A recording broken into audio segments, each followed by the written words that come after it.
ആസാമിന്റെ government പ്രഖ്യാപിക്കുന്നു, ആസാമിന്റെ തെരുവിൽ രാഹുൽ ഗാന്ധി നടത്തുന്ന യാത്രക്കെതിരെ ഞങ്ങൾ കേസുകൾ എടുക്കും, അദ്ദേഹത്തെ ഞങ്ങൾ തടയും.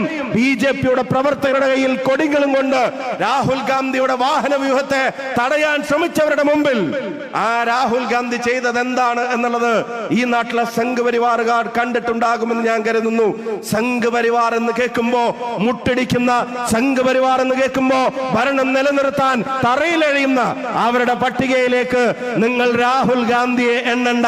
അവസാന ശ്വാസം വരെ നിങ്ങൾക്കെതിരെ ആർജവത്തോടെ പൊരുതുന്ന മതേതര ഇന്ത്യയുടെ നായകനാണ് അയാളെങ്കിൽ അയാളുടെ ചുവട് പിടിച്ചാണ് യൂത്ത് കോൺഗ്രസിന്റെ സഹപ്രവർത്തകർ പ്രിയപ്പെട്ട രാഹുൽ മാങ്കുട്ടത്തിന്റെ നേതൃത്വത്തിൽ, KS ജയ്ഘോഷിന്റെ നേതൃത്വത്തിൽ, ഈ വേദിയിലും സദസ്സിലും ഇരിക്കുന്ന ഓരോ യൂത്ത് കോൺഗ്രസ് നേതാവിന്റെ നേതൃത്വത്തിൽ ഉജ്ജ്വലമായി പോരാട്ടത്തിന് ഇറങ്ങി തിരിച്ചിട്ടുള്ളത്. അയാളെ തടയുമെന്ന് പറയുന്നു, അയാൾക്കെതിരെ